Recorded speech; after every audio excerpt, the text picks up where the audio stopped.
Lição 9. Jesus é o caminho, a verdade e a vida. Lição 9. O caminho, a verdade e a vida. Lição 9. Já estamos quase encerrando esse trimestre de 2025, que é o segundo trimestre. Já estamos quase encerrando. Vai entrar no terceiro trimestre logo. E hoje é a lição 9, o caminho, a verdade e a vida. Tá bom? Da CPAD, o Verbo se fez carne. Seja bem-vindo. Eu sou o pastor Josiel Saraiva. Nesse canal eu ministro aula de teologia, escola bíblica dominical e ensino a Bíblia. Se você quer aprender, se inscreva nesse canal e compartilha. Texto áureo. Disse Jesus: eu sou o caminho, a verdade e a vida. Ninguém vem ao Pai senão por mim. Preste atenção no versículo. Disse Jesus: eu sou o caminho, a verdade e a vida. Ninguém vem, porque tem muita gente que diz que ninguém vai. Não, Jesus não disse ninguém vai ao Pai. Ninguém vem, porque por ele sobe a Deus. Eu sou o caminho, e ninguém vem ao Pai senão por mim. É aqui o que o texto está dizendo, ninguém vem ao Pai senão por mim. João 14:6. Abra sua Bíblia, se tiver dúvida, quiser acompanhar, no livro de João, capítulo 14, versículo 6. Eu sou o caminho, a verdade e a vida. Ninguém vem, não é vai, vem ao Pai senão por mim. Está aqui, ninguém vem ao Pai senão por mim. Verdade prática. A imagem de Jesus Cristo como o caminho, a verdade e a vida reforça a nossa fé, consolidada a nossa comunhão com Deus. Então, Jesus, Buda, Maomé, Allan Kardec não era o caminho.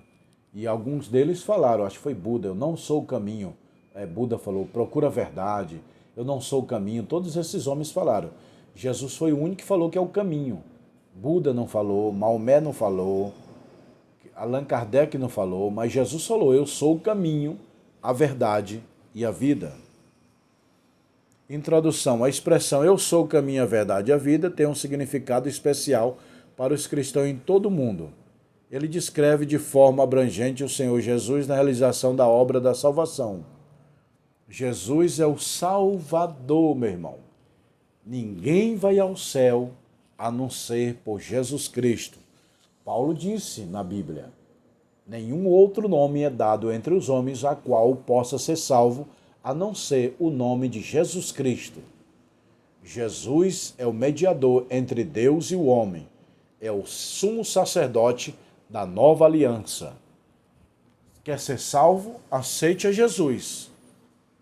Se humilhe a Jesus, aceite ele como Senhor e Salvador, Jesus Cristo. Consolo da promessa de Jesus, caminho, a verdade e a vida. Quem está em Cristo, nova criatura é, e eis que tudo se fez novo. Quem crê em mim, ainda que esteja morto, viverá. Então, meu irmão, Jesus é a vida, é o caminho, é a ressurreição. Caminho, porque tem vários caminhos, o caminho do inferno e o caminho do céu. Tem dois maiores caminhos. Há caminhos que para o homem parece vida, mas o final é morte, diz Provérbio. Então temos dois maiores caminhos, o da trevas, o caminho da luz, do céu, do inferno, de cima, de baixo, de Deus, do diabo, da vida eterna e da morte eterna. Dois caminhos. Jesus diz, eu sou o caminho da vida. Quem crê em mim tem a vida em abundância. O ladrão não vem senão para matar, roubar e destruir. O caminho da destruição. Mas eu sou o caminho da vida e dou vida em abundância. Jesus é o caminho verdadeiro, porque o falso leva para o inferno. Na Bíblia há dois caminhos. A porta larga, que é o inferno, e a porta estreita, que é o céu. O que é porta estreita? Não é uso e costume, barba, brinco, batom. Isso não é porta estreita. O que é porta estreita? É a verdade. A verdade dói, mas ela cura. A verdade dói, mas leva para o céu.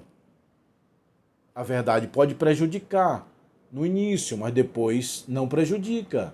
O que prejudica é a mentira. Muitos acham que a verdade prejudica. Não, ela pode doer, mas não prejudica. Então, o que é porta estreita, caminho estreito? É seguir a Cristo, é verdade, é ser justo, ser honesto. Entendeu, meu irmão? Então, olha aí a verdade prática. Leia aqui, pessoal, ó. Verdade prática e o texto áureo, meu irmão.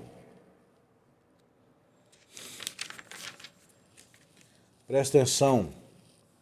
Apesar dos tempos trabalhosos porque passamos, a promessa do arrebatamento da igreja alegra, anima o coração dos fiéis. Nesse sentido, podemos já experimentar um pouco de que nos guarda o céu. Então, tem igrejas presbiteriana e batista não crê no arrebatamento da igreja.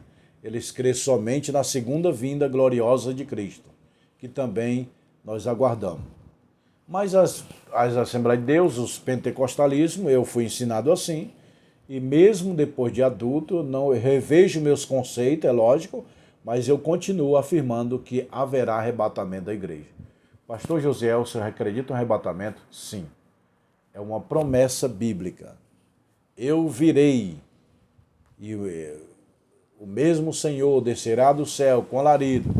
Bom, resumindo, eu creio no arrebatamento da igreja e na segunda vinda gloriosa de Cristo, depois na grande tribulação e depois na implantação do milênio, depois no juízo final e depois na vida eterna. Consolo do cenário de angústia, evidente. O povo, quando Jesus falou, eu sou o caminho, a verdade e a vida, ele estava sem direção, sem vida, sem verdade. O que no mundo tem é mentira, é morte e falso caminho. Há caminhos que para o homem parece bom, vida, mas o final deles é morte. Uma promessa gloriosa, Jesus falou, porque um pouquinho de tempo que há de vir virá e não tardará. Eu vou e voltarei, e vos levarei para mim mesmo. Não se turbe o vosso coração. Crede em Deus, crede também em mim. Na casa do meu Pai há muita morada. Eu vou e vou voltar, e eu vou levar vocês. Para onde eu estiver, vós estejais também. Eu sou o caminho, a verdade e a vida. Dúvida, certeza, enganos do caminho do Cristo. Tomé duvidou. Tu és o Cristo mesmo? Ou é um fantasma? É uma assombração que está aparecendo para mim? Jesus, Tomé, sou eu, Tomé. Meus discípulos aqui, todo mundo creu, só você que não. Eu estou achando uma visão, uma miragem, estou achando um meio engano. Aí Jesus, Tomé, sou eu. Minha mão aqui, ó, toca aqui. Aí Tomé tocou. É o Jesus mesmo, não é visão, não é fantasma, não. Então, Tomé foi duvidoso, Pedro negador e Judas traidor. Preste atenção, os três piores discípulos de Jesus. O pior mesmo foi Judas, que além de trair Jesus, negou, traiu e se matou. Em segundo lugar vem Pedro, que nega 3 vezes Jesus. Não conheço não. Não, Jesus não sei quem é não. Não sei quem é não. Aí o galo canta, que pode ser um galo ou um trombeteiro, que era um cara que ficava em cima lá da torre tocando aquela trombeta, que era chamado de galo também.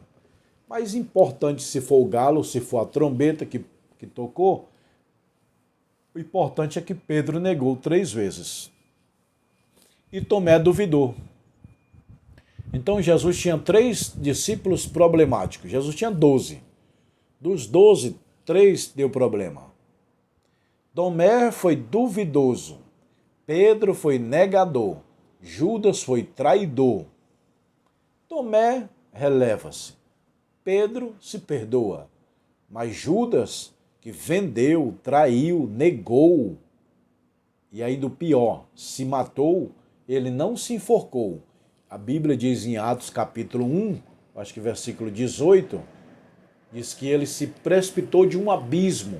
É que Mateus 24 e 5 diz que ele saiu para se enforcar. Ele falou para alguém, eu estou triste que traí Jesus, devolvi as moedas lá no templo, as 30 moedas de prata, devolvi, estou muito triste, eu vou em qualquer lugar aí para me enforcar, para me matar.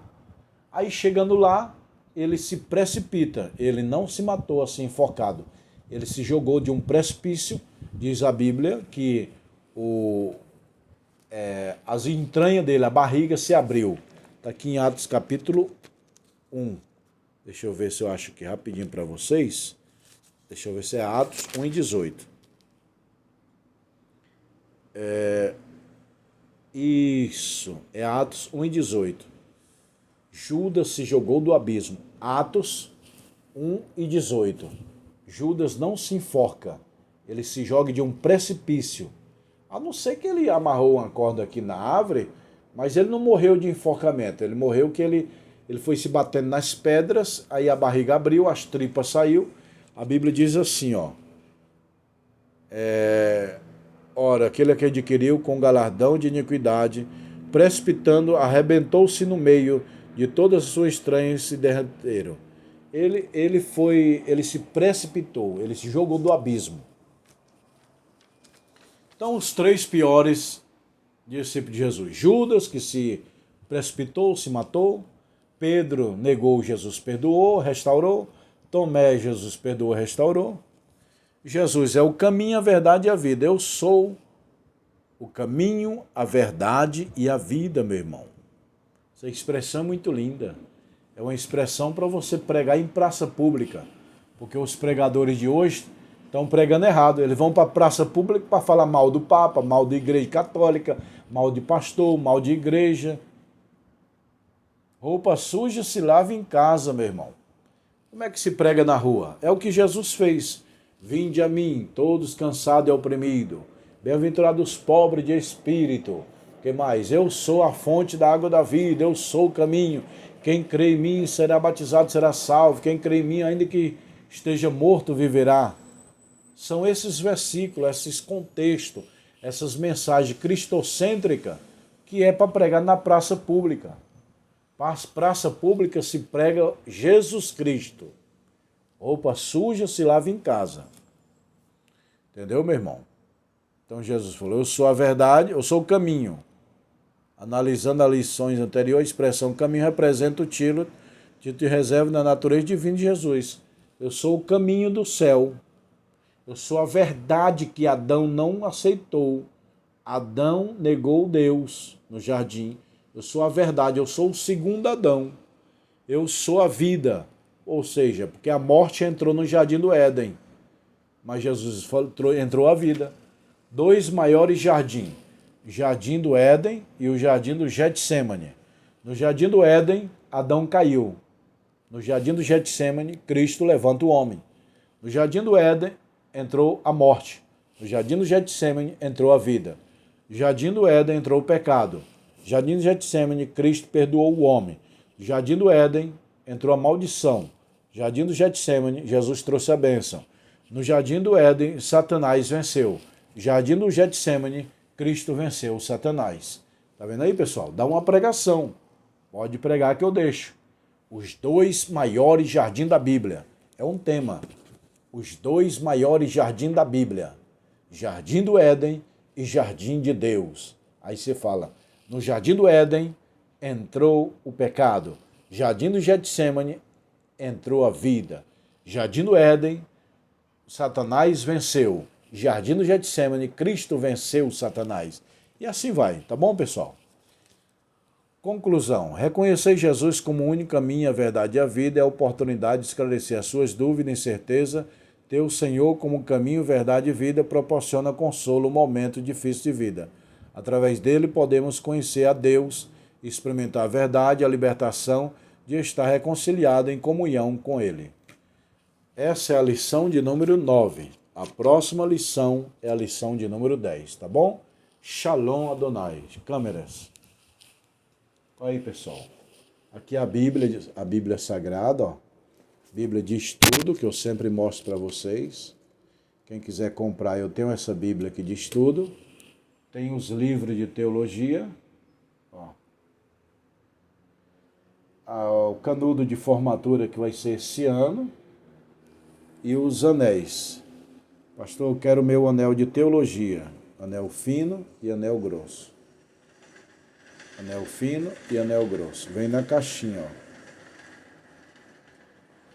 Quem quiser os livros de teologia, fazer o curso, me chama no WhatsApp, tá bom? Um abraço.